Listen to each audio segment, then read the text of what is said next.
하나님의 말씀은 잠언 16장 31절에서 33절 말씀입니다. 이 계시의 말씀을 봉독할 때에 살아계신 하나님의 음성을 듣는 시간 되시길 바랍니다. 백발은 영화의 면류관이라 의로운 길에서 얻으리라. 노하기를 더디하는 자는 용사보다 낫고 자기의 마음을 다스리는 자는 성을 빼앗는 자보다 나으니라. 아멘.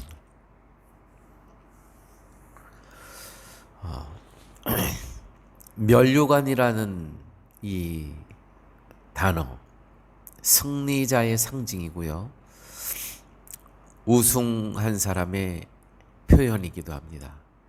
백발은 영화의 면류관이라. 이 말씀만 놓고 보게 되면 백발, 노인을 상징하지 않겠습니까? 그러면 백발의 노인은 영화의 면류관이라. 과연 그럴까요? 하나님께서는 노인이라고 다 영광의 면류관을 씌워주시나요? 그렇지만 조금 오늘 본문을 좀 더 깊게 읽어보면 그렇지 않다는 것을 알 수가 있습니다. 백발은 영화의 면류관이라 의로운 길에서 얻으리라. 아, 그렇구나. 내가 승리자로 하나님 앞에서 우승한 자로 하나님께서 나의 면류관을 씌워주시는 것은 의로운 길을 갔기 때문에 의롭다, 의로운 자.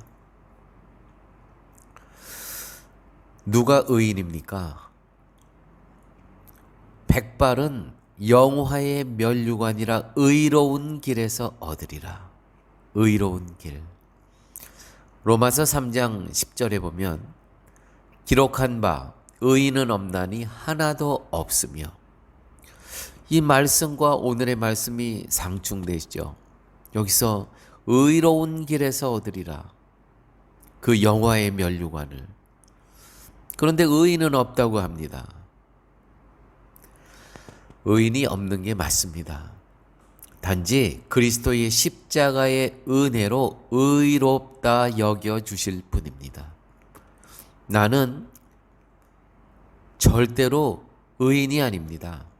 단지 예수 그리스도의 십자가의 은혜 안에서 하나님께서 그 당신의 독생자 외아들이 십자가에서 우리의 죄값을 다 치르신 것을 보고 나와 우리를 의롭다 여겨주시는 것뿐이라는 것이죠. 이 의롭다 여겨주심을 받는 삶을 산 자, 이 사람에게 백발은 영화의 면류관이라 의로운 길에서 얻으리라. 누가 의인입니까? 십자가의 은혜를 알고 믿는 자들이 바로 의로운 길에 그 길을 가고 있는 자들이라는 것이죠. 그들에게 하나님께서는 영화의 면류관을 씌워주신다는 것입니다. 로마서 5장 1절 말씀입니다. 그러므로 우리가 믿음으로 의롭다 하심을 얻었은즉 우리 주 예수 그리스도로 말미암아 하나님으로 더불어 화평을 누리자. 화평을 누리자. 우리는 하나님과 결코 화평한 관계가 아닙니다. 우리는 진노의 대상이고 우리는 심판의 대상이었습니다. 그런데 예수 그리스도의 십자가에서 우리의 죄값을 다 치르심으로 인해서 비로소 우리는 하나님과 화평의 관계에 들어가게 되고 하나님께서는 우리를 의롭다 여겨주시게 되었다는 것이죠. 할렐루야. 누가 영광의 면류관을 얻을 것인가? 의롭다 여겨주시는 은혜를 입은 자들이 이 면류관을 쓰게 되는 것입니다. 내 노력이 아닌 전적인 예수 그리스도의 은혜로 말미암아 우리는 이 영화의 면류관을 쓰게 된다는 것이죠. 그러므로 누가 정말 강한 자입니까? 누가 정말 승리자입니까? 누가 우승자입니까? 하나님으로부터 의롭다 여김을 받은 자들이 결국은 백발은 영화의 면류관이라 우리 모두가 성도가 그 영화의 면류관을 쓰게 된다는 것이죠. 얼마나 감사한 일입니까?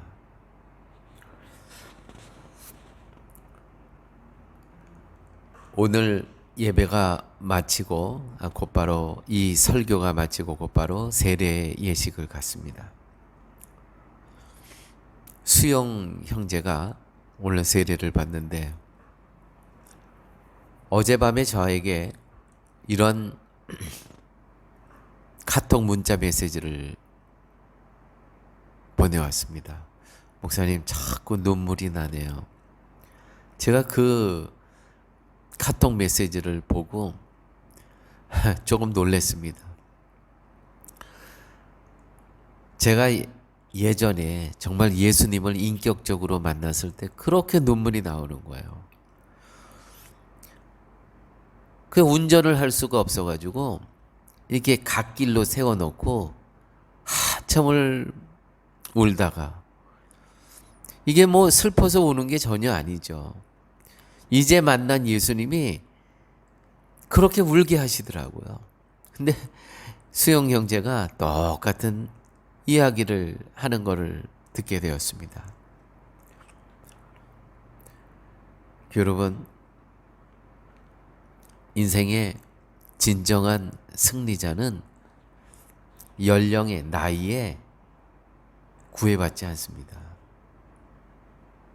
노인이 되어서 영화의 면류관을 씌워주는 것도 아니고 내가 젊은 그런 패기 때문에 그것도 아닙니다.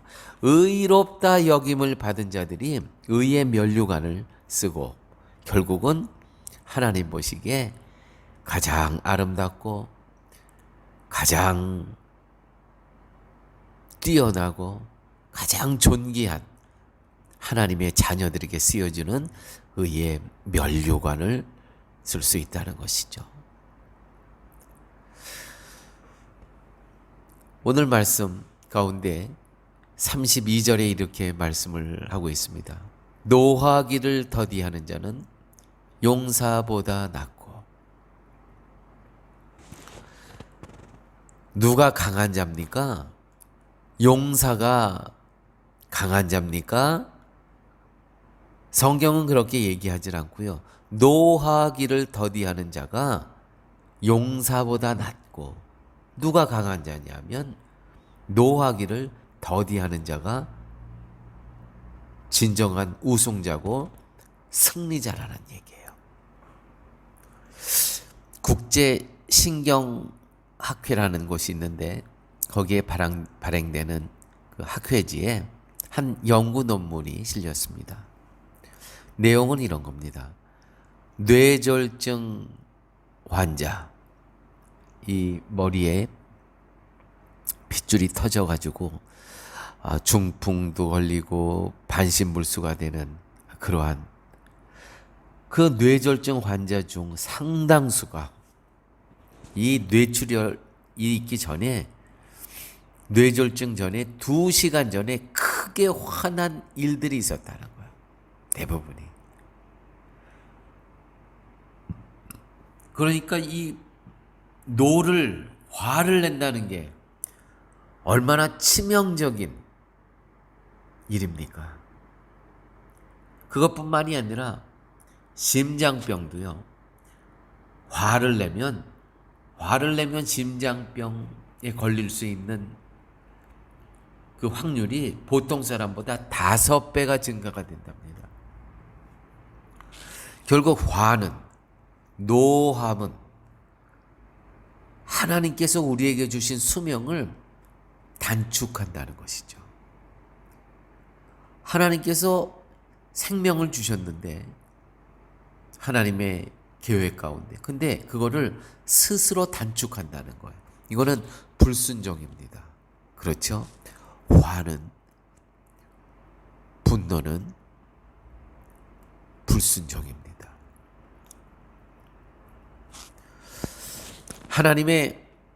우리는 성도는 하나님의 형상을 닮았다고 합니다. 하나님의 형상. 과연 나에게 하나님의 형상이 어떻게 내 안에 내재해 계시고 그 하나님의 형상의 속성은 과연 무엇인가? 내가 갖고 있는 하나님의 형상은 과연 어떤 것인가? 네 가지가 있다고 합니다. 첫째는 거룩함입니다. 거룩함이란 구별됨입니다. 하나님을 향한 나의 삶의 모습이 세상과는 자꾸 구별되는 거예요. 세상의 그 급류에 휩쓸려가는 인생이 아니고요. 그 흐름을 거꾸로 타고 올라갔다는 것이죠. 그게 구별됨입니다. 그러니까 세상의 그 문화와 세상의 그 흐름에 계속 역행하기 때문에 계속 부닥치는 거죠. 구별됨. 혹시 우리 삶 가운데 나는 전혀 세상 사는데 부닥치는 게 없어 라고 한다면 하나님의 형상이 내 안에 없는 겁니다. 하나님의 속성이 내 안에 없다는 것이죠. 우리는 끊임없이 부닥쳐야 됩니다. 구별되기 때문에 세상과. 둘째는 하나님의 형상의 속성 중 두 번째는 지혜입니다. 지혜. 지식은 과거에 관한 것이고 지혜는 미래지향적 의식입니다. 영원한 생명을 지향하는 속성이 있습니다. 그래서 하나님의 형상이 있는 자는 창조적이고 창의적입니다. 왜요? 미래의 지향적인 의식을 갖고 있기 때문에 그럴 수밖에 없습니다. 세 번째, 하나님의 형상의 속성 중 세 번째는 사랑과 섬김에 대한 감지 능력이 뛰어납니다. 배고픈 자, 외로운 자, 슬픈 자, 고독한 자, 그러한 존재들에 대한 예민한 감각, 그 촉각이 있는 거예요. 그래서 찾아가고 무난하고 위로해 줄 수 있는 이런 감지 능력이 뛰어나다는 것이죠. 지금 내가 얼마큼 오래 살았는 자가 내가 교회를 출석한 지 얼마나 오래됐느냐가 결코 중요한 것이 아닙니다. 젊더라도 이러한 촉각이 있으면, 사랑과 섬김에 대한 감지 능력이 있으면 하나님의 형상의 속성이 나에게 있다는 것이죠. 네 번째는 다스림에 대한 다스림. 본능에 충실하지 않고요. 나의 본능대로 살아가지 않고 성령님에 의해서 아니면 말씀에 의해서 그리스도의 영의 다스림을 받으며 살아간다는 것입니다. 다스림을 받는다. 본능대로 살면 동물입니다. 다스림을 받으며 살면 고귀한 존재입니다. 선악과를 따먹지 마라. 정령 죽으리라. 그러면 다스림을 받아야죠. 그런데 본능대로 살면 동물이 되는 겁니다. 자, 본능대로 사십니까? 아니면 다스림 속에서 살아가고 계십니까?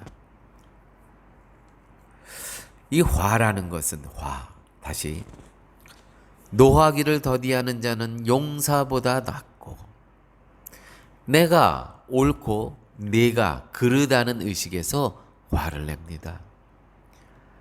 그 상황에서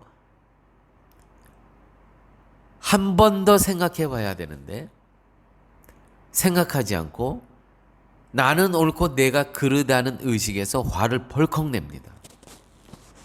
이런 이야기가 있죠. 그 사람의 자리에서 서보지 못하고 그 사람의 신발을 신어보지 못하고 그 사람의 옷을 입어보지 않았다면 그 사람에 대해 틀리다고 말할 수 없는 것이다. 정말 맞는 이야기입니다. 그 사람의 위치에서 그 사람의 신발을 신어보지 않고 그 사람의 옷을 입어보지 못하면 그 사람하고 나하고는 다른 것뿐입니다. 틀린 게 아닙니다. 우리는 자꾸 문화 갖고 죽기 살기로 싸웁니다. 문화는 피차 이해해주면 되는 겁니다. 그런데 우리는 문화 가지고 사생결단을 합니다. 노하기를 더디하는 자가 정말 강자예요. 노하기를 더디하는 자가 승리자예요. 여기서 주의해야 될 것은 노하기를 더디하는 자는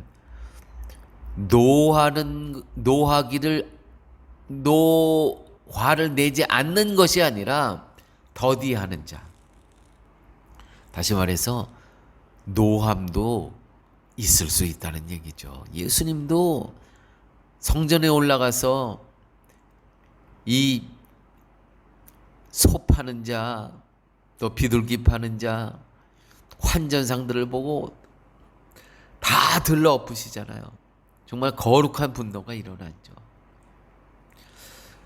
노하기를 더디하는 자, 더디, 천천히 또 한 번 생각해보고 또 한 번 생각해보고 슬로우 템포입니다. 슬로우. 이 노하기를 더디하지 못해서 하나님의 그 축복을 누리지 못한 한 사람이 있죠. 우리가 너무나 잘 아는 모세. 그는 40일 동안 하나님과 대면했던, 밤낮으로 대면했던 사람입니다. 그런데 산에서 내려와 보니까 우상 숭배하고 있는 거예요. 이 백성들 욱 하는 게 올라왔습니다. 뭐 이딴 것들이 다 있나. 그래서 하나님으로부터 받은 십계명을 던져버리지 않습니까? 자기를 다스리지 못한 것이죠. 이 노하기를 더디하지 못했다는 거예요. 또 이 사람은, 이 모세는 애굽 사람하고 이스라엘 사람하고 자기 백성하고 싸우는 것을 보고 이 분함을 참지 못해서 한 방을 날렸는데 죽어버립니다. 죽어버렸어요. 쳐 죽였죠. 쳐 죽였어. 또 홍해를 건넌 이스라엘 사람들이 물이 없다고 원망을 했을 때 반석을 내리치죠. 반석을 내리쳐서 물이 나왔지만 그 반석을 내리쳤던 그 감정 표현 때문에 이 모세는 이 세 가지로 인해서 가나안 땅에 못 들어갑니다. 정말 누가 강한 자인지 아십니까? 누가 강자인가? 노하기를 더디하는 자. 노하기를 더디하는 자. 하나님 앞에서 내가 누군지 몰라서 화를 내는 거예요. 노하면 노할 수가 없어요. 화를 낼 수가 없어요. 내가 내 존재를 안다면. 하나님 앞에서 나는 누구인가를 안다 그러면 나는 비참한 존재거든요. 나 같은 것을 오늘 자녀 삼아주신 그 하나님의 은혜, 나는 쓰레기거든요. 쓰레기. 아무 가치가 없는 그런 존재이거든요. 하나님 앞에서 내가 누군지 몰라서 화를 내는 거예요. 그런데 하나님 앞에서 내가 누구인지를 알아요. 정말 나 같은 거를 위해서 예수 그리스도께서 피의 공로로 보혈의 은총으로 나의 모든 죄를 깨끗이 씻어주셨어요. 그걸 알아요. 겸손한 자입니다. 화날 게 어디 있겠습니까? 화날 게. 내가 그와 같은 비참한 존재인데 이것을 안 자. 성경은 노하기를 더디하는 자. 당연히 내가 나를 보면 노할 이유가 없죠. 나 같은 게 무슨 화를 냅니까? 나 같은 거를 위해서 예수 그리스도께서 십자가에 못 박혀 주신 은혜가 있는데 이런 자들은요, 하나님 보시기에 용사보다 낫다. 이 겸손한 자. 정말 강한 자는 누가 강자입니까? 겸손한 자가 강자입니다. 지금 그 말씀을 하고 계시는 거예요. 하나님 앞에서 내가 누구인지를 몰라서 화를 내는 거예요. 불평하는 거예요. 분노하는 거예요. 불만을 이야기하는 거예요. 내가 하나님 앞에서 내가 누구인지를 모르기 때문에. 근데 그것을 안 자는 강한 자예요. 용사보다도 난 자예요. 하나님께서 존귀히 여기는 자들이라는 것이죠.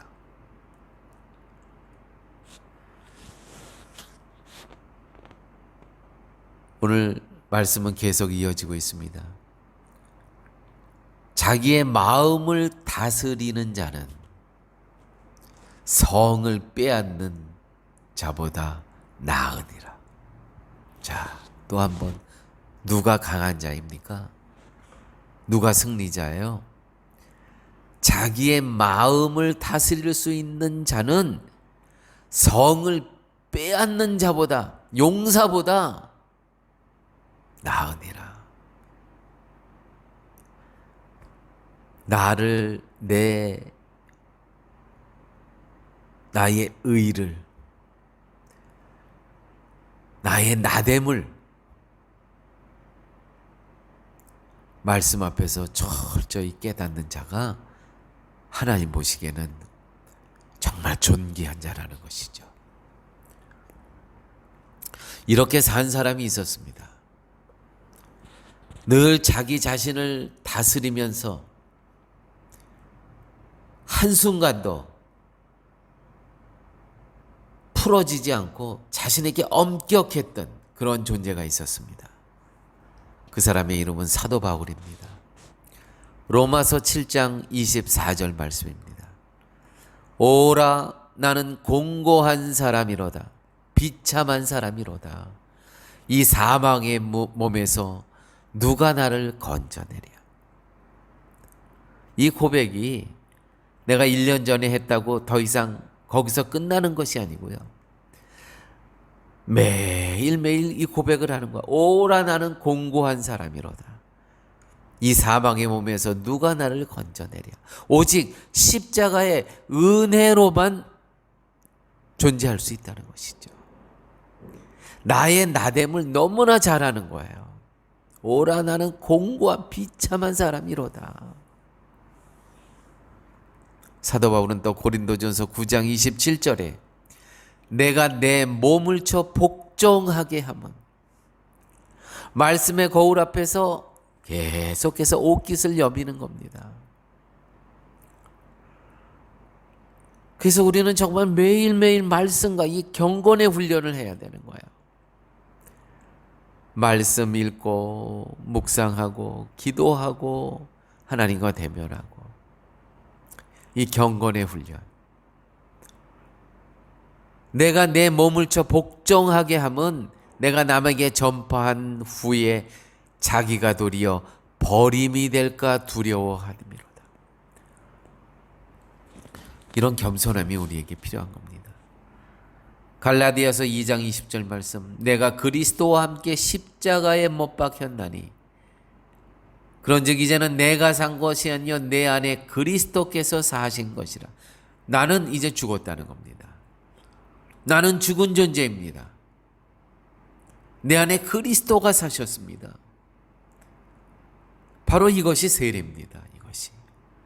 과연 성도님 여러분, 이렇게 살아가고 계십니까? 매일매일 삶 가운데 그리스도의 십자가의 은혜에 감사하면서 그 십자가의 앞에서 나의 나됨은 얼마나 부끄럽고 비참한 존재임을 깨달아 알아가는 매일매일의 삶. 사도 바울이 이렇게 살았다. 고린도전서 15장 31절 말씀. 나는 날마다 죽노라. 날마다 죽노라. 날마다 죽노라. 고집과 아집을 믿음으로 혼돈하면 안 됩니다.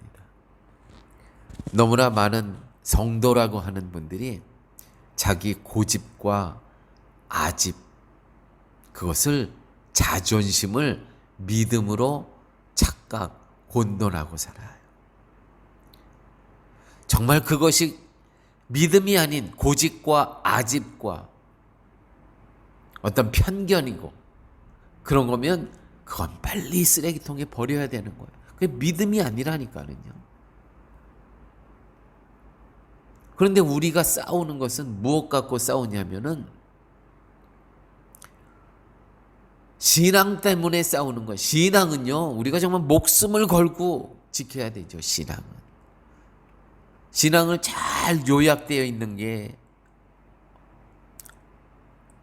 어느 것이냐면 우리 신앙생활에, 정말 이 신앙생활에서 너무 소중한 선물을 우리가 받았어요. 바로 사도신경입니다. 여기에 있는 내용 길지도 않아요. 이건 정말 우리가 목숨을 걸고 지켜야 될 신앙 고백입니다. 그래서 우리는 신앙에 대해서는요, 일치를 봐야 돼요. 신앙에 대해서. 이건 타협할 여지가 없는 겁니다. 창조주 여호와 하나님이 삼위의 하나님이 우리의 창조주시다. 여기에 무슨 더하고 뺄 게 어디 있습니까? 예수 그리스도께서 동정녀 마리아를 통해서 이 땅에 오셨다. 우리를 구원하시기 위해서. 여기에 타협할 게 어디 있습니까? 그분은 성령으로 잉태하신 분이에요. 성령으로.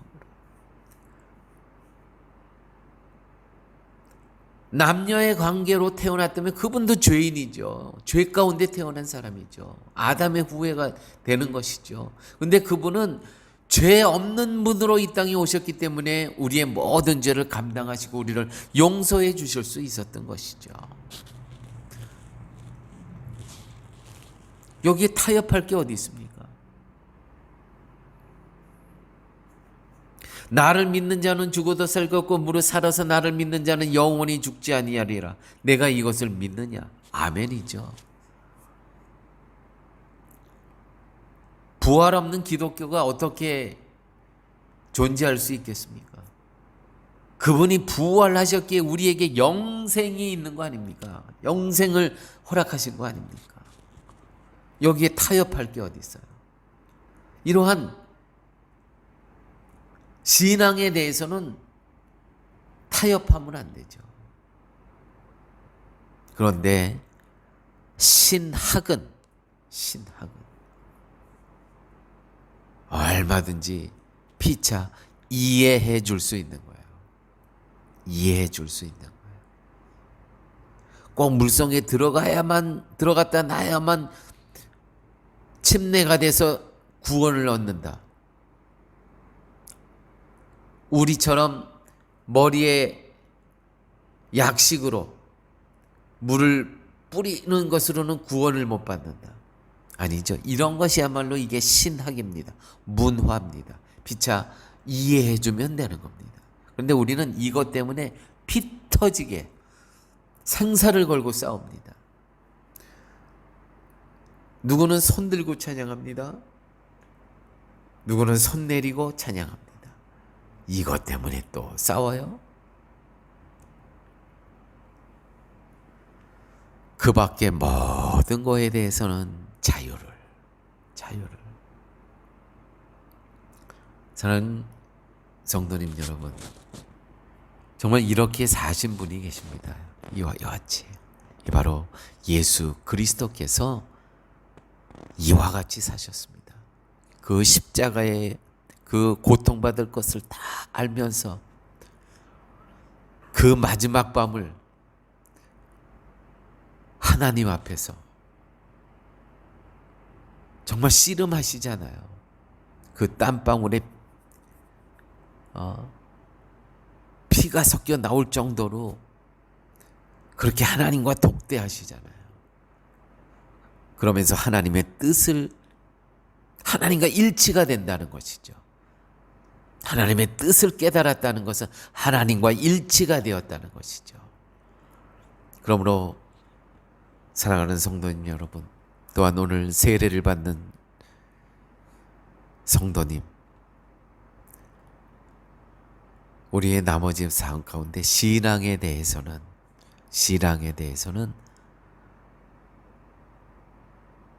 삼위 하나님과 일치가 돼야 됩니다. 성경과 일치가 돼야 됩니다. 그러나 구원과 관계없든 신학의 요소들은, 문화의 요소들은 우리가 이해해주면 돼야 되는 겁니다. 이해해주면 됩니다. 그 밖에 모든 거에 대해서는 자유함을 누리면 되는 것입니다. 오늘 말씀을 다시 한번 정리하도록 하겠습니다. 백발은 영화의 면류관이라 의로운 길에서 얻으리라. 의로운 길은 예수 그리스도의 십자가의 공로로 내가 의인이 아니라 의롭다 여겨주시는 그 은혜의 삶을 살아가는 자들에게 하나님께서는 영광의 면류관을 씌워주신다는 것이죠. 면류관은 뭡니까? 승리자에게만 주는 거예요.